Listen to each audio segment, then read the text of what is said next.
Hello, everyone, and welcome to another episode of the Today in Titletown Packers podcast. My name is Griffin. You can follow me on Instagram at AllDayPackers, and I'm joined by my good friend Bron, who you can follow on Instagram at Lambo.Leapers, and we're coming back to you with another podcast. This time, we are previewing the Miami Dolphins, who the Packers will be taking on Christmas Day.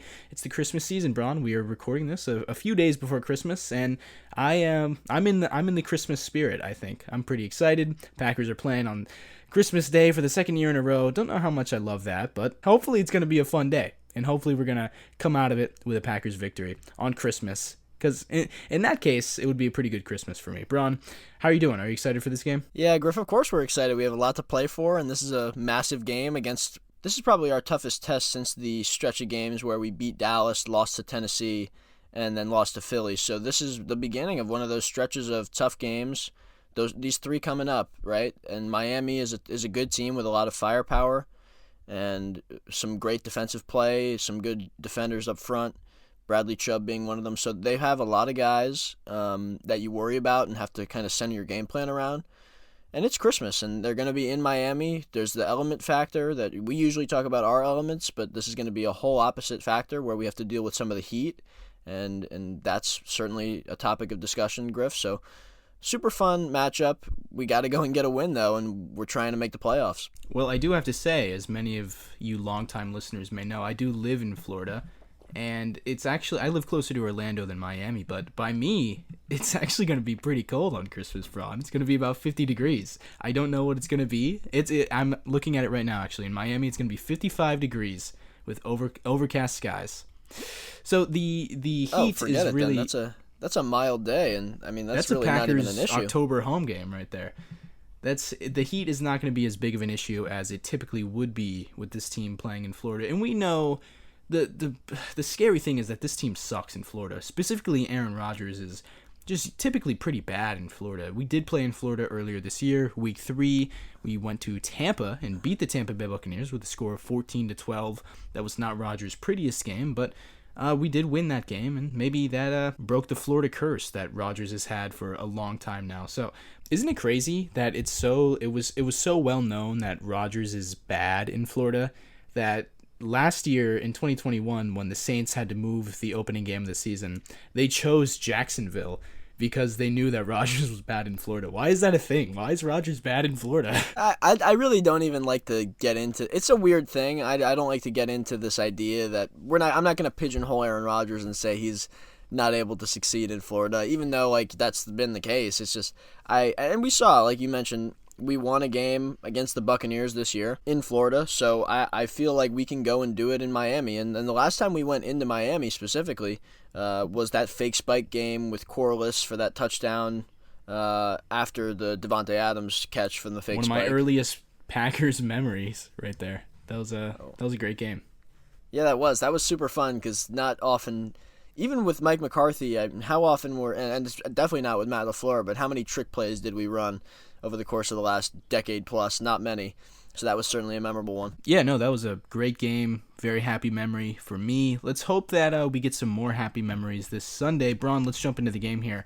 So the Packers are 6-8. The Dolphins are 8-6. The Miami Dolphins not as good currently as a lot of people thought they were earlier on this season. They are coming off of a 3-game losing streak. They have lost consecutive games to the San Francisco 49ers in San Francisco, and they also lost to the Chargers in LA and the Bills in Buffalo last weekend. So 3-game losing streak for them. They are back home for the first time since week 12, surprisingly. And they are going to be motivated because as we get closer to these playoffs, and the Packers, we know, Bron, are going to be pushing for the playoffs.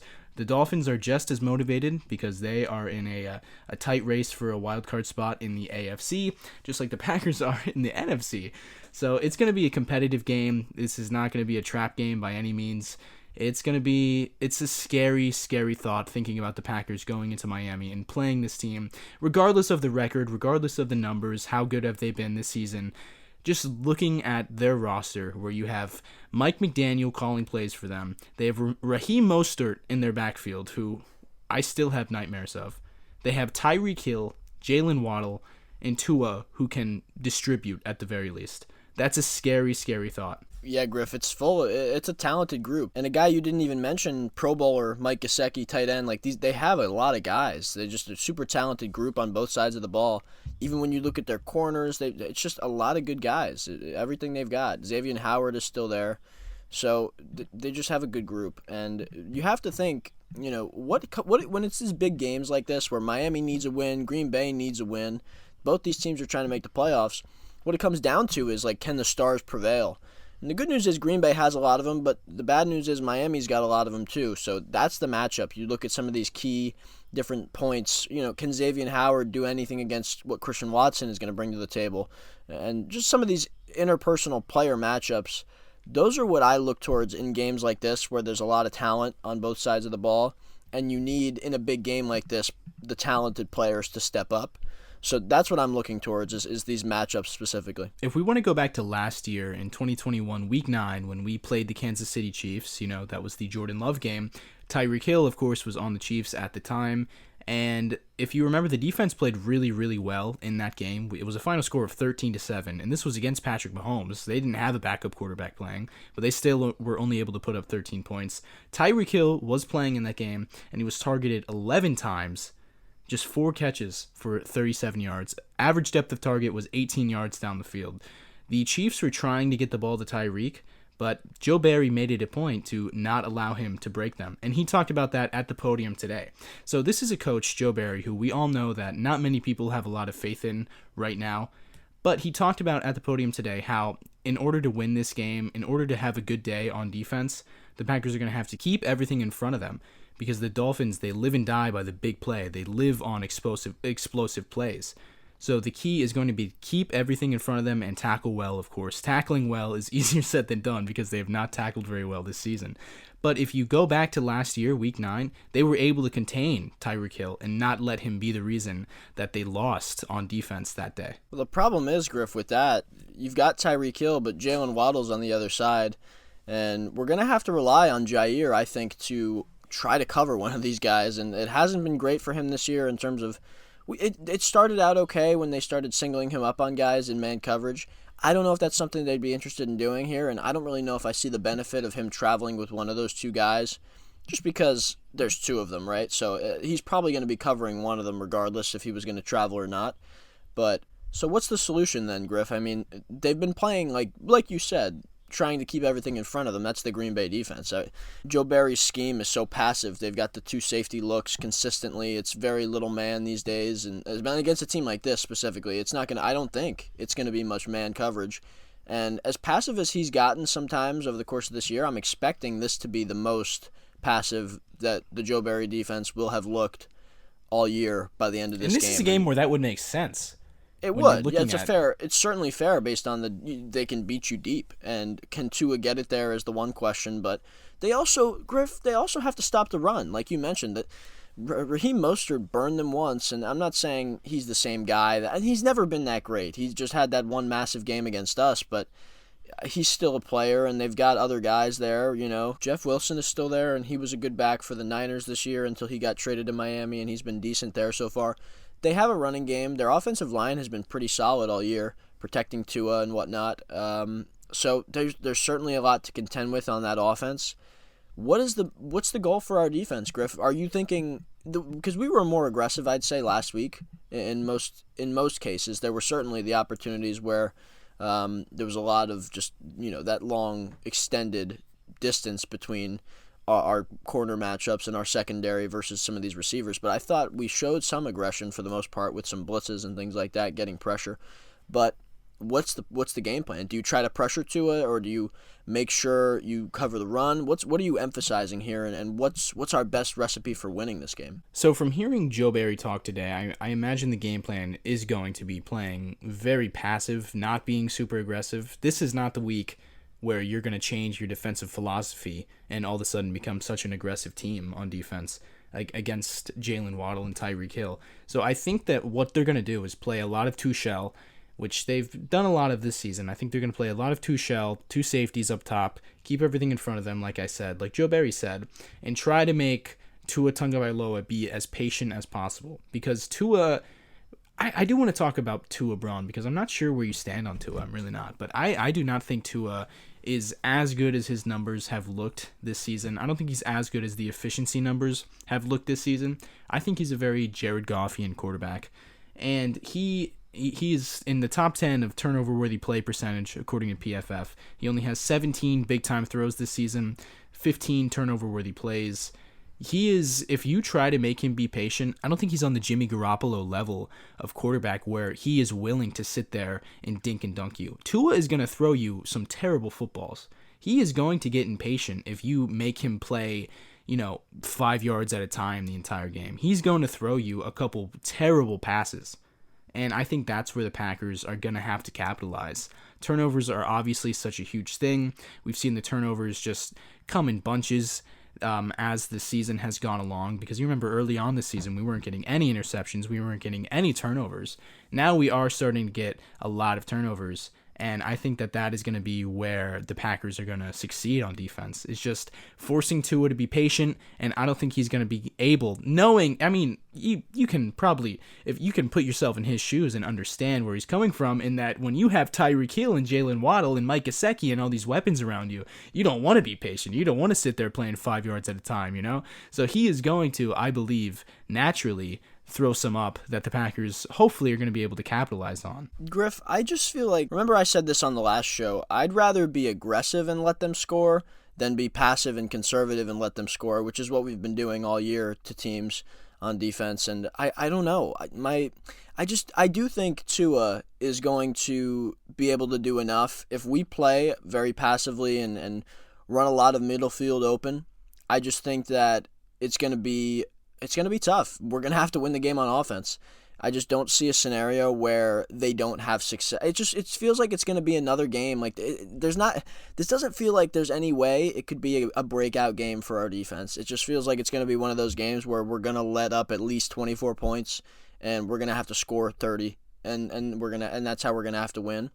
And it feels like it's going to be really tough because we've seen this year even, right? Like, from Tua's perspective, it doesn't take a lot to make Tyreek Hill and Jalen Waddle look really good, streaking down the field. Like they overcome a lot for him in terms of even just like, it looks like Tua may be throwing the deep ball a lot better, but it's just so much easier when they get as open as they do, right? And like those guys get open by a lot, and they're getting more separation than a lot of guys in the league, especially when it becomes deep. Just their speed is just unmatched. But we do have speed in our secondary, the good news is. We've got Keyshawn back there in the slot who's really fast. Jair is one of the faster players in football at that position. Our safety I'm concerned about our safeties, and that's the problem, Griff, right? Like, maybe you do want to look to be a little more passive just because we don't have the safety speed with Darnell not out there to make up for what they have. And maybe, is that a thought? Do you go to Darnell and try to utilize his speed against these two dynamic receivers who are going to be looking to beat you over the top? Is it a time where you'd want to put Darnell in solely for his speed? But those are the questions that they'll consider. Maybe that's an option, and maybe they do it. But if they don't, still, I have concerns about the speed at our safety position with Rudy Ford and Amos as the two guys. Don't love the speed there. No, that's a scary thought. We talked about the Adrian Amos's athletic decline this season. It's been real. And we didn't even talk about on the last podcast how Darnell Savage played just one snap on Monday night. I mean, Darnell Savage, he's an afterthought now. It's like we haven't even talked about his benching, but he is healthy.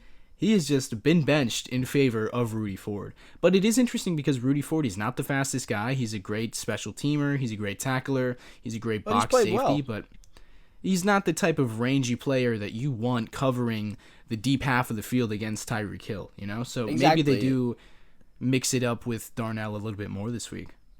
It is a matchup thing, I think. And I think, like I said, Rudy Ford has played well for the most part, especially coming in as a special teams guy like Keyshawn did. These guys have exceeded expectations, so maybe this is just a matchup thing, and I'm not sure it's even something they're totally discussing, but I think it's something you'd want to put on the table and try to see if it would be an option. But look, we have to get pressure, I think, right, Griff? I mean, you want to try to get pressure before some of these deep routes can develop. We showed that we could do that against the Rams, but can we do that against the Miami Dolphins? Armstead, their left tackle, he's been out of practice so far this week. It's Thursday as we're recording this here, and he didn't practice today. That's a good sign, but again, like, you can't rely on these things occurring. deal breaker for their offense right there. It would be a Tua under big pressure loss. is a different quarterback when Tua is under pressure. So not having their all-pro left tackle out there is a big deal. It certainly would be against a guy like Preston Smith too, who that's a matchup that they probably feel good about. Armstead versus Preston Smith, or who whether it was Kingsley on the other side. But Preston is a guy who will get out even against a guy like Armstead. He's going to get a couple pressures a game, even if he was just going to sit there the whole time, maybe even a sack. But we saw what Preston does, under the lights. He's just a different player. He's a playmaker. He's one of those guys that makes plays, and he makes the big plays, the splash plays. He creates turnovers. I think he's had a really, actually a solid year, a very good year, especially without Za'Darius on the other side. After the contract extension, he's been good. So he's a guy I think needs to show up, whether it's Armstead or whether it's a backup, at the left tackle spot. I think he needs to come in and get pressure because this is a game where, like you said, Griff, it's important to pressure Tua. And then maybe that takes away some of the stuff that I'm concerned about, some of the intermediate stuff, right? Because I think we'll have a better chance at blocking up and covering some of the deeper stuff if we can get that pressure. So I think it's all complementary. Everything we do on defense, it'll help us secure another part of the defense and help us lock everything down. So if we play in unison, I feel strongly that we could actually, we could put something together here. But it's going to be tough. It is tough against this kind of talented group. The key to Tua, just like a lot of these system quarterbacks, I feel like if I'm going to call Tua a system quarterback, the key is always just to get pressure, because once they're under pressure and they have to kind of think for themselves for a second and make a play beyond throwing to their first read, that's when things get tricky. Tua, when he's throwing from a clean pocket, he has a passer rating of 114.3 this season. When he's under pressure, that drops down to 84.2. 84.2, not the worst in the world, but still that's a pretty significant drop-off. So Terran Armstead being out there at left tackle, that's a big deal. That's a very big deal, and that is an injury to watch. Bron, let's switch to the offense here, the other side of the ball. So the Packers offense, man, all of a sudden you turn around and you look behind you, and now it's week 16. First of all, how is it already week 16? What happened to this year, bro? What happened week to this 16, and it's like, okay, the Packers offense actually isn't that bad. It's as of late, man, these past 7-8 weeks, it's not been that bad. Really, since the Lions game, where we scored 9 points, where the offense was just atrocious, just impossible to watch. Turnovers were killing us. We were moving the ball okay in that game, but just the turnovers were terrible. 9 points. We get the ball last in that game, and we throw it away on fourth down pretty much to Sammy Watkins, who runs the wrong route. That was awful, and at that point, it's like, yeah, this offense sucks, and we're going to have a top 3 pick. But now, Christian Watson. That's literally it. That's literally it, because week 10 was Christian Watson's 3-touchdown breakout game, and ever since then, he's been on a roll, and this offense has looked like a completely different unit out there. Weeks 1 through 9, if you're looking at EPA per play, the Packers were ranked 23rd in the NFL, weeks 1 through 9. That is obviously the bottom half of the league. That is terrible offense. That is up there with the likes of the Houston Texans and the Indianapolis Colts and even the dreaded Denver Broncos. But when you go week 10 through now, week 10 through week 15, the Packers are, guess what, Bron? 3rd in the NFL in expected points added per play, which, if you don't know what that is, it's a bit of an advanced number. But it's basically, as I always say, it's kind of a better version of yards per play in just the dumbest terms possible. It's a more inclusive version of yards per play. And the Packers are ranked 3rd in the NFL when you go since week 10. The only teams ahead of them being the Kansas City Chiefs at number 1, and actually the Detroit Lions at number 2. But the Packers are 3rd, and it's like, we have a good offense. And we talked about how against the Rams, the offense looked like the 2021, the 2020 versions of the Matt LaFleur, Aaron Rodgers offense. And it's kind of been at that level. Not quite at that level, because Devontae Adams makes a huge difference, of course. But it's been near that level since week 10. That's a stat that I think is going to surprise a lot of us, Griff, as it did me. And I think a lot of that, like I said, has to do with Christian Watson and now the return of Romeo.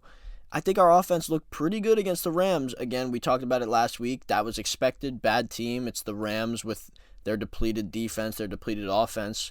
But still, I mean, this could unlock a new level for our offense. And that was what I said, prior to this game. I think the Christian and Romeo duo, having them both on the field at the same time. And Rodgers went something crazy, like 7 of 7 in the 13 plays that they were both on the field together. Rodgers had no incompletions against the Rams, so I'm pretty sure that's the way we want to go moving forward. Hopefully Romeo can play more snaps this week, coming off a little more rest and getting through a game healthy. So I feel like that duo is going to be the reason. If we get into the playoffs, that duo is going to be the reason why. I think the way that our offense has been kind of building to this point, I think now looking at the way that we're going, the way that we played against the Rams, and now going into this big matchup against Miami, if we win, it's probably going to be because that duo helped us get to 30 points and outscore a really good Miami team that's on a little bit of a slide, but we can go and take advantage of that, and we just got to hang maybe 30 on them, and I think we can do it. Do you think we could do that, Griff? I feel like we could. Dude, the offense it's a different story. Like, this offense is good now. It really is. It's the reason why we win, and it's certainly not the reason why we lose at this point. And that's refreshing. This is what we hoped. And we talked about it on the last show, the rookies, it's the price you pay when you're relying on rookies, but now they're starting to come into their own late in the season after Thanksgiving. It's kind of what we hoped we could get. We hoped we could string some wins together before Thanksgiving and then be in a position where we're becoming our best group and playing our best ball going into the playoffs. And we're doing that, but it's going to be tough to see if we can actually get in now because we really have no margin for error. But I like the way that we were playing as of late on offense, and it's going to be the reason why we make it if we do. If we go back to our priors from before this season started, what did we expect from this season for the Packers? We expected the offense to struggle early on. Naturally, young receivers, guys Rodgers doesn't have a lot of reps with. It's going to take some time, but the defense is going to be good enough that they're going to keep us as a good football team with a good enough record to absolutely get into the playoffs, probably win the division, probably win 10, 11, 12 games even. But the only thing with that is that the defense has been just terrible. So underwhelming. A lot of games this season. Not terrible, yeah, but underwhelming at the very least they have been. And so when you're going big picture and looking back on the season, the defense is absolutely the reason that the Packers are 6-8 right now, because the offense, since week 10, they've been fine. And our priors have been confirmed on the offensive side of the ball because we knew that was going to take some time. It did take its time. A lot of bumps in the road, but now we're at a point where it is an efficient, highly productive offense. But the only problem is we've lost a lot of games at this point because the defense wasn't able to keep us in some of those games like we thought it would be. So now we're 6-8, and luckily we still do have a shot at the playoffs. And hopefully the defense just doesn't ruin it for us. The defense doesn't let us down in a big way on Sunday against the Dolphins, because the offense, I'm not worried at all about them at this point in the year. I have no doubt that they're going to be able to score points. I mean, only 24 points against the Rams, but that easily could have been more. That included a kneel down at the 1 yard line to run off the clock. They easily could have scored more points there. They've scored a lot of points in a lot of games this season. And Romeo Doubs, man, he's a huge difference. He only played 23 snaps against the Rams on Sunday, and we haven't seen him and Christian Watson together in a full game since week 9. And remember, week 9, that's still when this offense was bad. So him getting more snaps is going to be huge. And then, I don't know, I didn't see that stat, Bron, Rodgers being 7 for 7 or something like that when they're both on the field. I mean, him having more than just Watson is so big for him. It really is, and to have those guys kind of developing the trust, and these are all things we expected to happen. I had thought that there was a chance they could come out of the gate playing well on offense, but I thought that would be because, if anything, the defense was putting them in good positions, playing complementary football, getting them the ball near midfield, and things like that. But the defense just has not been good enough. The whole point of this offseason, everything that they tried to do was put the team in a position where the defense could make up for some of the offense's faults, and until they started kind of playing more complementary and the offense starts to bring it together, right? Those are the things we wanted to see happen. Probably after Thanksgiving, you get the bye week coming up and things like that, right? So those are the things we were thinking were going to happen, but it just never did. The defense just never came together. It played worse than it did last year so far this season. And the talent level is right there, it's right with what we had, and it's just it hasn't done what we wanted. We draft 2 guys in the first round on the defense and somehow get worse, and not having Devontae Wyatt. Oh my God! Just because you mentioned Devontae Wyatt, being one of the guys that we drafted in the first round. He looks so good every time he's on the freaking field. I was just going to say, Griff, not having Devontae Wyatt on the field more is like, and then we were watching the game. He had 9 Griff. snaps. And the 9 two snaps on Monday night. He had back-to-back snaps, and I think he like had a half sack and then had a pressure right after that. And we're Literally, like, what the heck? Like the best plays by an interior defensive lineman not named Kenny Clark that I've seen from the Packers in all so season. long. Literally. He looks like a freak out there, man. He's getting 9 snaps. It's week 16. Dean Lowry, what is he showing you, Joe? What is Jaron Reed showing you that you insist on keeping these guys on the field? We do this every week, Griff, sadly, and it's not going to change. Maybe we it don't will. talk I don't about know. Devontae enough. He's getting 9 snaps, and it's week 16, and the interior defensive line is one of the biggest weaknesses of this defense. That is a fireable offense, bro. Get him on the field. You traded up for him. What are you doing? What are you risking by having him out there? I don't care if he makes mistakes. I know, Griff, and we talk about him a lot, probably more than most people do, and we still don't talk about him enough because he's done things every time he shows up on the field in these 1 or 2 snap spurts, and then they just sit him down again, and it's like, what? I'll never understand it, but again, this is all part of the Joe Barry experience we know and love so deeply. But look, here's the reality. The defense has to start carrying its weight quickly because the offense is starting to do its job, and this is what we had hoped, right? I just said we knew, or at least had, we weren't getting our hopes up for the offense being as good as it was going to be last year, and that was the reality of losing Devontae Adams and just trying to replace him with a bunch of guys that weren't very talented, with Lazard, right, at being our number 1, and bringing in Sammy Watkins, who's no longer here, and relying on Amari Rodgers to step up, who's no longer here, and Christian Watson, the rookie, who was hurt to start the year and finally came on late. Romeo Doubs getting thrust into the starting role very early and making plays, but it's really just him making plays at points. And Lazard had a fine start to the year because he was getting targeted so much, but he's just fallen off too. So those are the sad realities of what has gone on with this offense. But now it's at a point where you feel good about the group. We talked about it on the last show, that quartet of guys plus Samori Toure. We've got 5 receivers on the roster now after going into the year with 7. And look, you feel good about the 5. It's a thinner group than it was, but you feel good about the 5. And the offense is in a great spot with the 2 running backs, the offensive line looking good even without David on the field. There's a lot to be excited about. Now on the defensive side, it's continuously just been a non-improvement and maybe even worse play over the course of this season, and not good enough against the LA Rams last week with Baker Mayfield playing. So it's really not enough. And I'm a little concerned, but again, if we can play it, this is a great game to start, to try. Going to be tough, but this is a great game to try to put it all together. Just because you mentioned the O-line, and it got me thinking, related to Devontae Wyatt. This is not related to the Dolphins game at all, but Zach Tom has been playing at left tackle in spell of David Bakhtiari, and he's been fine. He's been good. He's made plays, yeah. Royce Newman was the starter for this team for the first 7 weeks of the year, 6 weeks of the year. And then their second option behind Royce was Jake Hansen. Meanwhile, Zach Tom, who, Bron, you and I have both been saying since training camp, which we attended, we've both been saying that he should probably be a starter. He's probably one of the best 5 guys that we have in that group.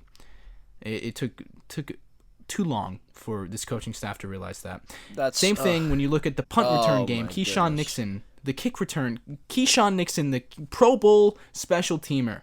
He leads the NFL in so many categories when it comes to returning kicks. And how many fumbles did we have to sit through with Amari Rodgers on the punt team? Are you kidding me? Chances to win football games every week. How many weeks did we sit here complaining and whining about Amari Rodgers returning kicks and returning punts? I didn't even realize, Griff, how bad it was because I didn't know. Maybe it's not all Amari. I'm thinking, but then Keyshawn comes in and within 5 minutes looks like the best returner we've ever had, maybe since our Super Bowl MVP, Desmond Howard. Yeah. So I mean, this is certainly a revelation. And it tells you, right? Like we can't blame Amari. Amari was a guy I really wanted to draft. I have to tell you, we wanted him in the draft as far as at least I'm concerned. And I was thinking to try to get a slot receiver. He ended up really not playing on offense for us. I don't know what he would have been able to do on offense, but as a kick returner, he couldn't get the hand signals. Right, so so we're relying on him to return kicks on special teams instead, and that just wasn't working out. So we cut our 3rd round pick after what? This is not even a 2-year period. Love it, but now, the good news is, Keyshawn's in there, playing really well, wants to start playing on offense, and I don't see why not. How fun would that be, bro? Yeah, no, that would be fun, but why do it? He's so good. Why? Yeah. Make him the first two-way. Devontae Wyatt, once he starts getting snaps in the Super Bowl, when he's a starter on this defensive line, because we're gonna go to the Super Bowl this year. When he's starting by February, that's gonna be another one of those things. It's gonna be just another like Zach Tom, lap, like Keyshawn Nixon, where it's not even a victory lap that we are happy to take. It's more of why are they so late to these things? It's not just us. We're not the only ones sitting here saying this. Everyone knows this, Obviously, Amari Rodgers, every time he fumbled, your entire Twitter timeline was, how is he still returning punts? How are they really putting him out there still? It was so obvious. You got to get him out of there. Jake Hansen at right guard. Who thought that was a good idea? You didn't like that move? No one did. No, except Matt LaFleur, I guess, or the O-line coach or someone. This is why I don't like. Everybody talks about, oh no, don't blame Matt, like whatever. Like, he deserves every little bit of blame, and there's a lot to go around. But whatever this year turns out, the start to this season, you blame the defense, you blame Joe Barry. Matt LaFleur takes a lot of that blame too, and everybody does. Everybody gets a slice of it. But their decision making, we've talked about this, Griff, the decision making process on a lot of things through this year. And you could even go back. Some people, I'm not one of these people, but a lot of people, including you, think that the bye week choice of not taking it after the London game was a big impact, and taking it this playing late. 13 games in a row. That's right. 13 games in 13 weeks is a hard thing to do, bro. Right, exactly. So I don't think personally that would have changed much about like how many wins we would have, but it certainly would have helped us recover probably and things like that. It couldn't have hurt. But now we're in a position where the bye week really didn't matter. We can try to make the playoffs here, but we're not. It isn't all in our hands. Like, this isn't like we can go and make the playoffs, or we're sitting in the playoff picture right now. So things are we're gonna have to beat a team that we really haven't beaten all year, other than the Dallas game. This is a type of team where we're gonna have to play really good football and try to win. Again, I've said this a bunch of times. It's gonna be a tough challenge. I'm excited though. I feel like this is Griff. It's Christmas. It's a lot of fun. It's this literally is a special. Christmas. It's a special game. It's going to be fun. God is a Packers fan. It's going to be a fun game playing on Christmas 2 years in a row. I mean, like I said, I don't love playing on Christmas. I got things to do. I got people to see on Christmas. It has the potential to ruin your day. Yeah, I don't want to sit here emotionally invested. It's at 1 p.m. too. Last year, at least it was at like 4. Like, it's at 1 p.m. I don't want to do this. But the Packers, I mean, playing on Christmas, it could make my Christmas if we win in a dramatic ending, and it's going to be, like the Dallas game. If the Dallas game happened on Christmas, that would have been the best Christmas of my entire life, I was so happy that day. But, I mean, that's going to do it for the show. We are very excited for this game. Like Bron said, we're going to be rooting against the Commanders, rooting against the Seahawks, rooting for your Green Bay Packers, and it will be fun. So thank you so much for listening. If you like the show, make sure to subscribe on Spotify, iTunes, wherever you're listening. Make sure to subscribe, turn on notifications so you don't miss our next episode, which will be reviewing the Miami Dolphins game. We will be recording that on game day, on Christmas, and we will get that out to you as soon as possible, which will be, one way or another, it's going to be a highly emotional show, so make sure you don't miss that one. If you like the show, you can rate it 5 stars on Spotify, iTunes, wherever you are listening. Send us feedback on Instagram at Today in Titletown. Follow me on Instagram at AllDayPackers. Follow Bron on Instagram at Lambo.Leapers, and that is everything. Thank you so much for listening. Go Pack Go. I said it on the last show, and it rings true because we've got this matchup, and nobody's going to be picking us, right? Nobody. And Packers fans don't think we're making the playoffs. I still get comments, we're not making the playoffs, lose out, get a better draft pick. It's not easy to have faith, especially in this ragtag group of defenders and some of the guys we've got on offense, but faith it's important to have, and here we are. big, massive game here, trying to win, trying to get in the playoffs, one game at a time. If we can get this game, it gets a lot easier, right? It gets easier with every game. Let's go get a win here. Let's have some faith in this team. Merry Christmas. Thank you for listening. Forever and always, go Pack Go.